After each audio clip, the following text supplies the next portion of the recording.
Muito boa noite. Os tabagistas, ou seja, os apreciadores dos prazeres do fumo, estão dia a dia perdendo espaço. A princípio separados fisicamente, como nas cabines de avião ou nos restaurantes, estão sendo confinados em áreas cada vez menores ou simplesmente proibidos de acender o seu cigarro com tranquilidade. A discussão sobre os efeitos do fumo acontece em todo o mundo. Os médicos a cada dia descobrem novos problemas relacionados com seu uso, mas, apesar das campanhas, mais e mais pessoas, principalmente jovens, começam a fumar. Um dos maiores combatentes contra o tabagismo é o convidado do Frente a Frente desta noite.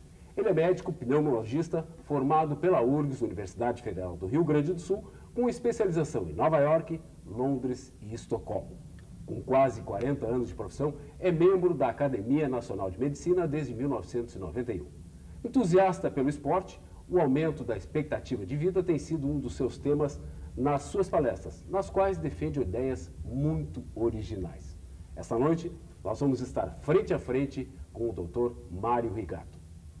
Para essa entrevista, nós convidamos a psiquiatra Gabriela Baldiceroto, especializada em dependência química do Hospital Mãe de Deus, a nossa colega aqui da TVE, Lena Kurtz, e estamos aguardando a chegada do terceiro convidado, que é o professor de Educação Física, Daniel Schneider, da Sojipa. Prazer enorme tê-lo conosco aqui no Frente a Frente. Um prazer é meu. Eu vou fazer a primeira pergunta, depois então ficamos a nossa bancada mais íntima hoje, né? Com menos gente, mas com certeza com bastante qualidade. O senhor defende algumas ideias muito originais nas suas palestras, né? Eu gostaria que o senhor explicasse, então, qual é a ideia de que o ser humano tem 6 corações? Esse estudo é um dos mais importantes no meu julgamento que eu desenvolvi na carreira. E ele, nesta altura, está nos seus últimos retoques. Mas, digamos, o âmago da proposta está pronto e bem testado. E, de fato, nós não temos apenas um coração, como sempre se apregou. Nós temos 6 corações. E este fato, a primeira vez que eu percebi que havia mais do que um coração, me deixou perplexo. E eu, então, investiguei-o de várias formas. Uma das maneiras é, por exemplo, ver o seguinte: nós somos o resultado da evolução dos animais que foram se aperfeiçoando até chegarem à forma que hoje nós temos. Um estudo pelas formas mais primitivas de animais mostra que desde que se criou o aparelho circulatório dos animais, sempre houve vários corações. Os peixes, por exemplo, têm também 6 corações. Há insetos que têm 18 corações. Eles têm um coração na base de cada asa.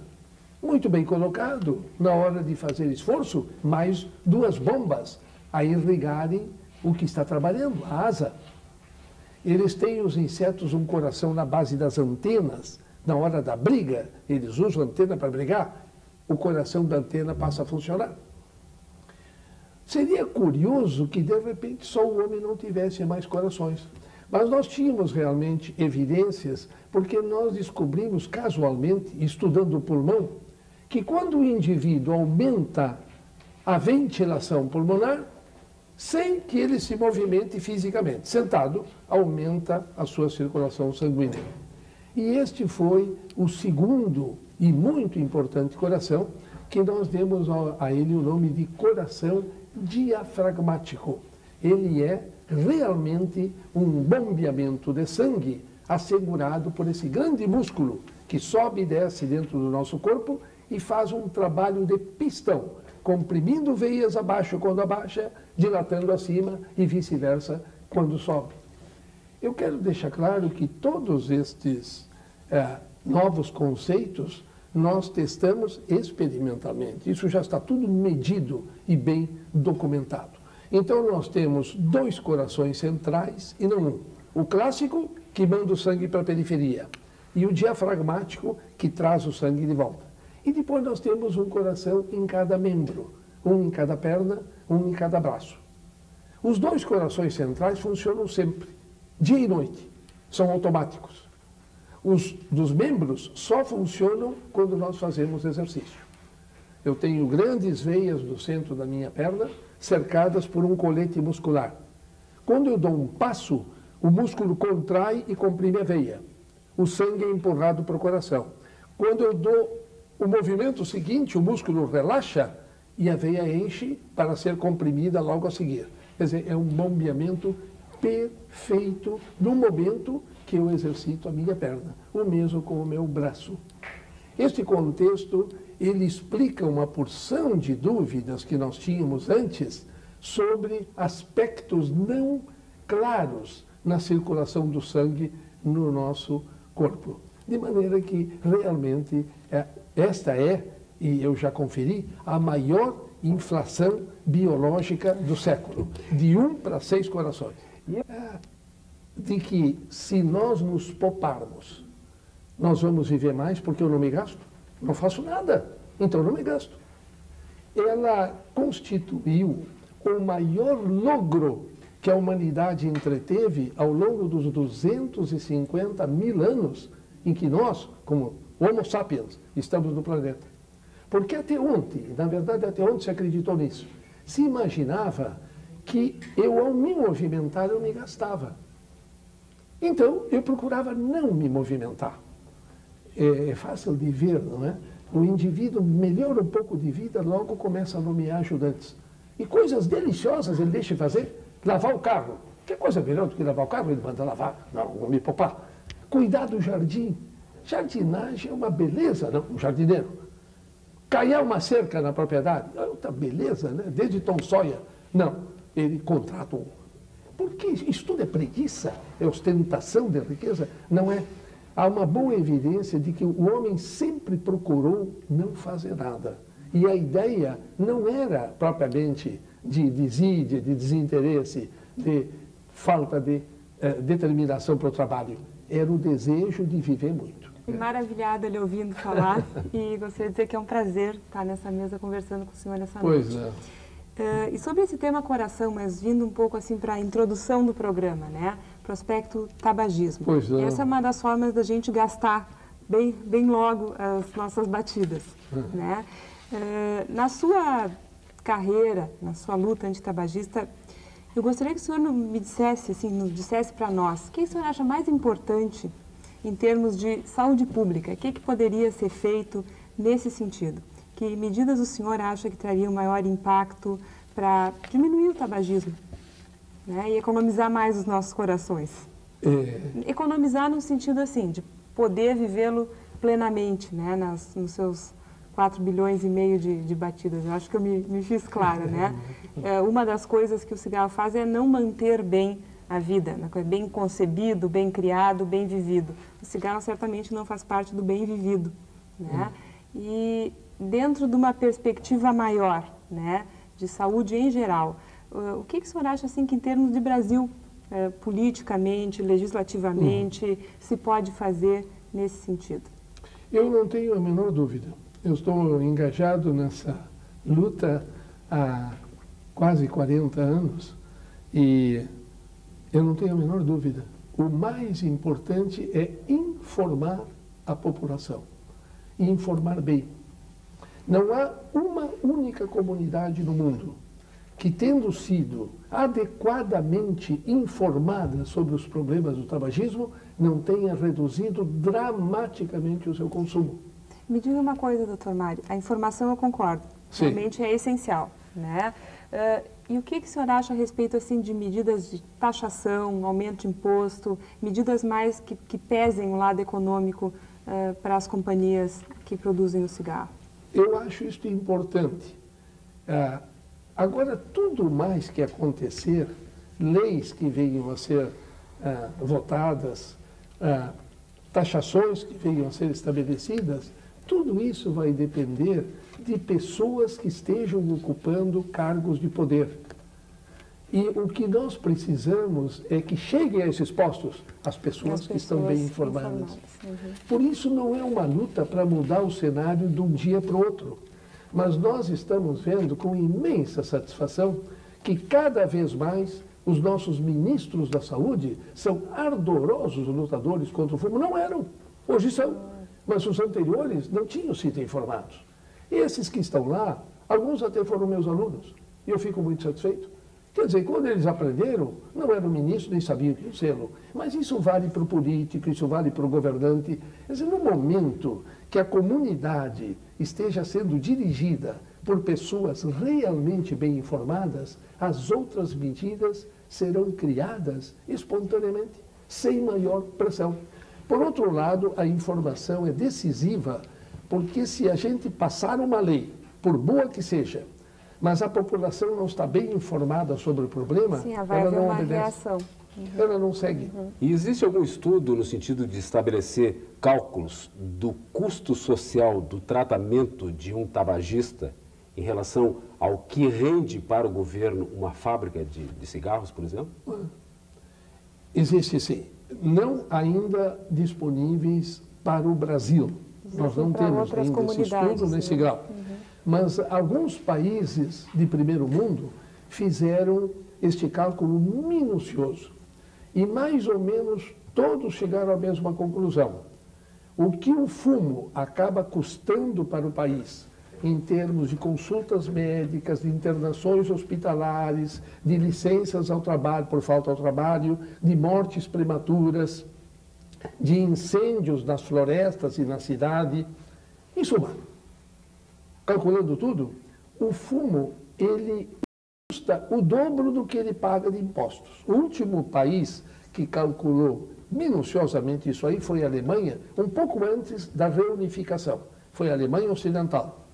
E depois de estudos muito minuciosos, eles demonstraram que para cada 8 marcos que o fumo coloca no Tesouro Alemão em impostos, o governo alemão gasta 14 marcos com estas assistências às desgraças causadas pelo fumo. Esse é um tipo de informação que eu acho que deveria calar muito, né, para os políticos, para os legisladores, para os ministros, né? Quando a gente fica todo alegre aqui que está recebendo mais uma fábrica da Souza Cruz, né? Ingenuamente alegre, eu diria, mal informadamente alegre. O senhor não concorda?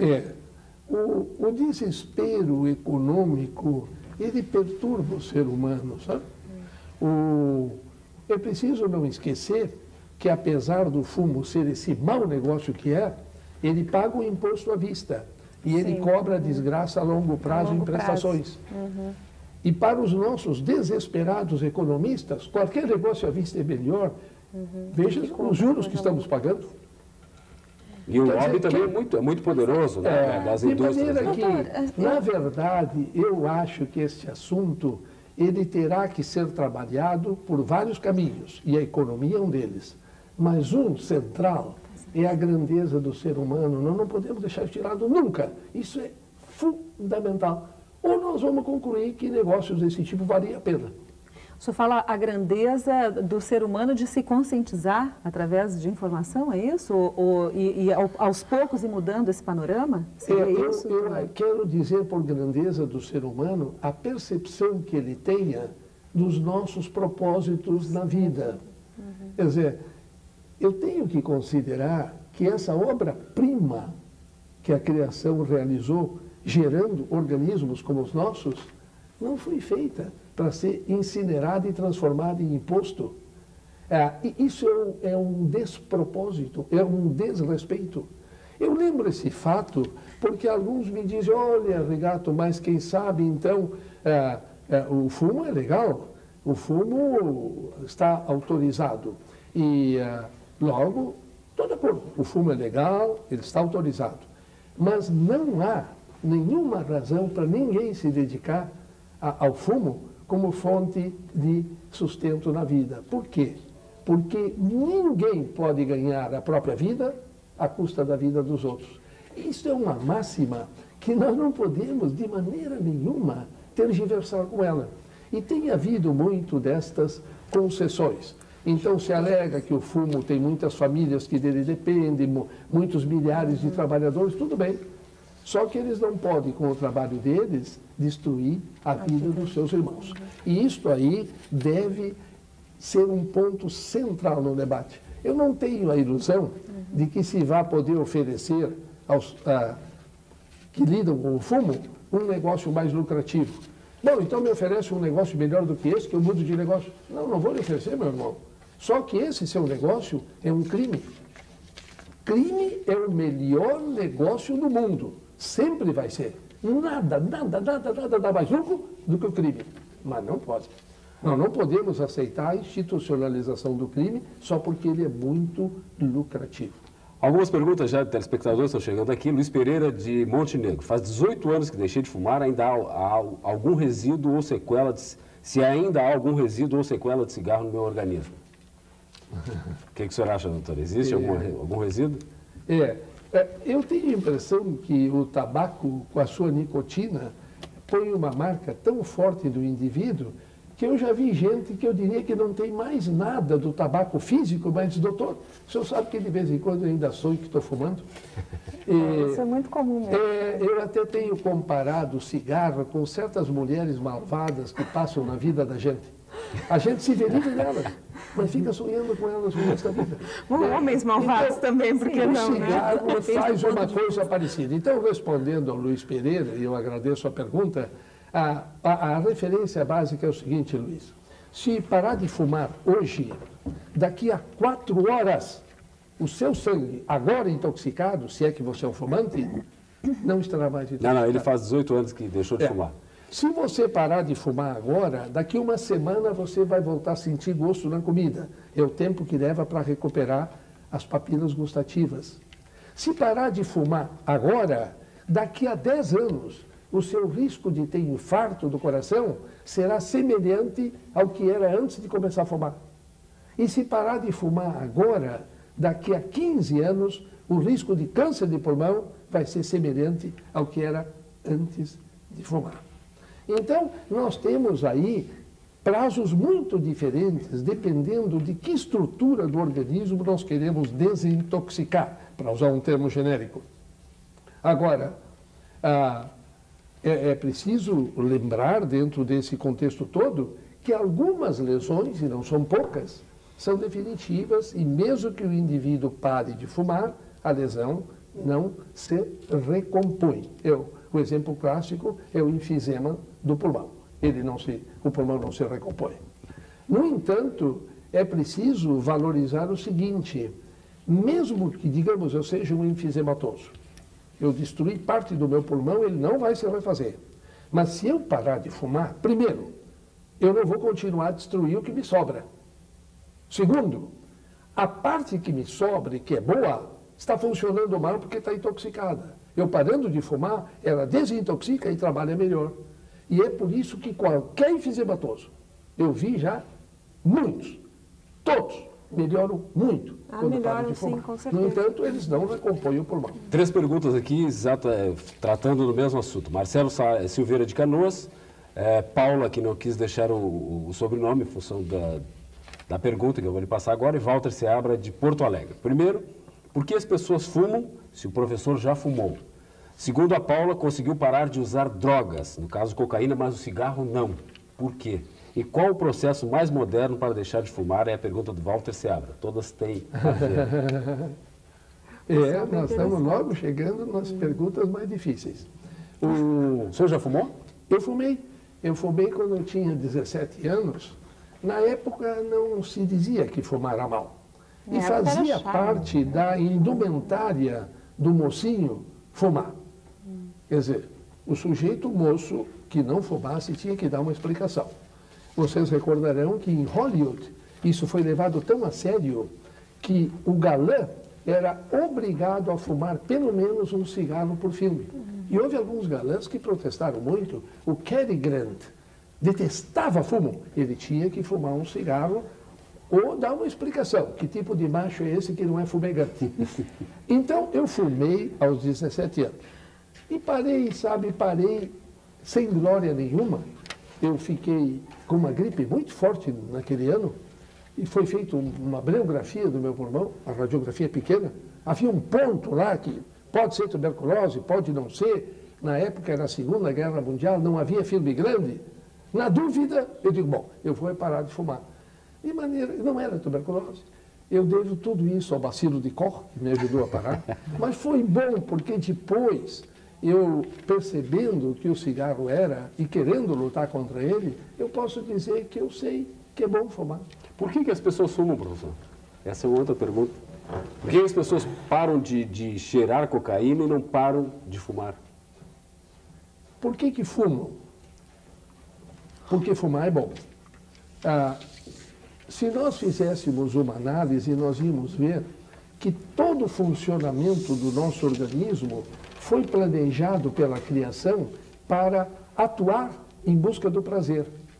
Tudo o que nós fazemos, tudo é para ganhar prazer. Se nós tirarmos o prazer, a atividade não se cumpre. E isso só para exemplificar, por exemplo, imagine se uma criatura perfeita, como o ser humano é, decidisse não comer. E podia decidir, porque não vou comer mais. Comer dá uma trabalheira danada, tem que mastigar e mastigar e mastigar, e tem que plantar, e tem que cultivar, e tem que colher, e tem que cozinhar, e depois tem que lavar prato. Está acabado, não como mais. Aí eu estragava o plano da criação, porque eu morreria a curto prazo. Foi tempo perdido me fazer. Não, nós todos, ninguém faz esse raciocínio que eu fiz aqui. Chegou perto da hora da refeição, já o que tem, o cheiro está bom, isso, aquilo. Por quê? Porque é um prazer imenso comer. E tudo que nós fazemos na vida, por que nós dormimos? Eu adoro a vida, vou passar um terço da vida fora do ar, não durmo mais. Mas acontece que se eu não dormir, em 10 dias eu estou morto. Eu devo dormir. O que a natureza fez? Fez do dormir uma maravilha. Tem nada de obrigação. Chegou de noite, eu já estou virando o cobertor e gostando de me enrolar nele e brigando com o despertador de manhã, porque é muito bom. Tudo é assim. Bom, essa análise pode ser levada muito longe. Não cabe aqui, é só para ilustrar.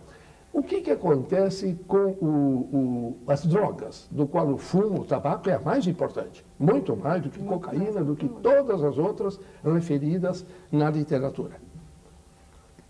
Elas são fontes de prazer, fontes artificiais de prazer. Quer dizer, eu não faço nada, eu não cumpro nenhum dever biológico. Eu como, ganho prazer, cumpri um dever biológico. Eu durmo, ganho prazer, cumpri um dever. Eu reproduzo, eu ganho prazer biológico, eu reproduzi. Mas, de repente, eu quero passar o calote na natureza. Eu não quero fazer nada, mas quero ter prazer. Então, eu tenho a droga. A droga dá prazer. E o prazer é muito parecido com o prazer natural da natureza. O nosso centro de prazer é sempre o mesmo. Ele hoje está bastante estudado. E eu aciono esse centro com a droga. Só que estas drogas me destroem. Assim como os outros mandamentos da biologia me constroem ao longo do tempo, a droga me destrói. Então, respondendo ou tentando responder, porque essa pergunta é muito difícil, nós achamos que sempre que um indivíduo, a vida às vezes é madrasta, às vezes ela é dura, às vezes ela é difícil, de repente se lhe tiram quase todos os prazeres e ele procura algum alternativo. No momento que procurou, essas drogas viciam, ele está preso. A partir dali ele não raciocina mais, ele é um dependente. Agora eu quero deixar claro, esse raciocínio vale para a miséria humana, que possivelmente nós nunca vamos eliminar do planeta. Digo, a miséria espiritual humana. Não vale para esse hábito, esse vício incutido por traficantes. Um menino sadio, feliz da vida, satisfeito com tudo, e na porta da escola está alguém ali insistindo com ele para que prove isso, prove aquilo, porque sabe que se ele provar, ele fica preso. Quer dizer, esse é outro raciocínio. Esse é um raciocínio criminoso que tem que ser tratado de outra forma. Mas, ao natural, nós acreditamos que a droga é uma busca desesperada de prazer. As pessoas que têm bastante prazer natural não procuram drogas. Isso é um fato notório. Ping-pong rápido aqui, porque nós estamos recebendo muitas perguntas. O Walter se abre, então, que o senhor não respondeu. Qual é o processo mais moderno para deixar de fumar? Ele continua sendo o mais antigo também. Primeiro, o indivíduo se informar sobre o problema para criar vontade interior de querer parar de fumar. Eu não acredito que alguém pare de fumar obrigado de fora para dentro. Ele precisa chegar à conclusão eu quero parar de fumar. Mas mesmo querendo, não é fácil. Então, ele deverá, a partir daí, tomar algumas medidas. Primeiro, nunca tente parar de fumar devagar. Eu fumo 30, vou passar 20, de 20 a 15, de 15. Não faça isso. Isso é perda de tempo, isso é desaconselhado. Marque um dia, avise a sua mulher para não brigar com ela naquele dia, avise os seus amigos do serviço, eles até vão lhe ajudar. Você vai ficar um pouco mais irritadiço e naquele dia você para de fumar. Segundo lugar, você vai ver que uma percentagem de cerca de 1/3 dos que fazem isso param mesmo. Mas os 2/3 voltam a fumar. O que fazer? Tentar de novo. Tentar de novo. Eu sempre tenho comparado parar de fumar com namorar. Ninguém namora para casar. Namora aqui, namora ali, namora... Quando vê, está casado. Parar de fumar é assim. Tenta. Não deu? Tenta de novo. Não deu? Tenta. De repente, quando ele vê, não está fumando mais. Cada tentativa, o indivíduo vai mais forte do que na anterior. Não mais fraco, mais forte. E ele acaba parando. 70% das pessoas que querem parar de fumar, param. Sem nenhum remédio, hein? Posso só perguntar uma coisinha com relação a isso? Quando chega um paciente no seu consultório e ele quer parar de fumar, o senhor reconhece o perfil de quem vai realmente conseguir, quem não vai? Tem um perfil? O perfil mais notório não é bom. É o do paciente grave. Não é raro que, na nossa área, por exemplo, eu vejo muito e vi muito câncer de pulmão. Então, a gente pergunta, e o senhor fuma? Não, doutor. Parei há 3 meses atrás. Foi quando ele cuspiu sangue a primeira vez. Então, é muito comum que o doente, quando sente que a vida está ameaçada, ele se encha de determinação e queira parar. Mas essa motivação não é boa. Eu digo não é boa porque é tardia. Nós queremos a motivação precoce, nós queremos que parem antes dessas desgraças. Então, na verdade, há a necessidade de uma motivação mais anterior. Agora, eu acho difícil prever, sabe? Eu já vi gente parar de fumar que eu, no primeiro contato, duvidei que fossem capazes disso. E vi gente que me pareceu muito cheia de propósito e que demorou muito para parar. Então, eu acho que nós temos que dar apoio a todos e verificar até que ponto eles descobrem dentro deles forças que eles talvez nem saibam que têm. Doutor Mário, eu gostaria de perguntar a respeito do parar de fumar. O senhor advoga assim, fazer uma primeira tentativa sem nenhum auxílio tipo medicamentoso, reposição de nicotina? O que o senhor acha disso? Não, muito boa pergunta. Hoje existem no mercado alguns produtos que ajudam a cessação do tabagismo, especialmente os discos e os chicletes. Os dois têm nicotina. Então, o indivíduo parou de fumar, são 5.000 substâncias na fumaça do cigarro, uma delas é nicotina. Para e troca 5.000 por uma só, a própria nicotina no disco ou no chiclete. Já é uma troca boa. Depois de 2, 3 meses, também deixa de lado o disco e o chiclete e parou tudo. Agora, eu quero deixar claro o seguinte. Não mais do que 5% das pessoas que param de fumar precisam dessas drogas. Repare, é pouco, hein? É 1 em 20, 5 em 100. É uma droga de exceção, não é a rotina. Eu ouço às vezes, olha, eu estou juntando, porque é caro. O disco e o chiclete são caros. Estou juntando dinheiro porque vou tentar parar de fumar. Não, meu irmão, não precisa de dinheiro nenhum para isso. É só você tentar. O remédio é uma tentativa adicional mais longa. De maneira que nunca começar com discos e chiclete. Primeiro, tentar sem eles. E segundo, se for usar disco ou chiclete, não use por conta própria. Aí procure um médico. Eles rendem pouco sem o apoio de um médico. 2 perguntas aqui do mesmo assunto. Lucas aqui de Porto Alegre e Patrícia também de Porto Alegre. Eles pedem que o senhor faça um comparativo entre cigarro e maconha.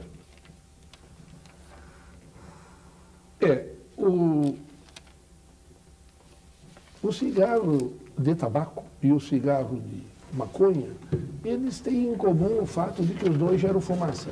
Mas no mais eles são diferentes. Como tóxico, não há nem comparação. O cigarro de tabaco, o cigarro industrial, é muitas vezes mais tóxico do que a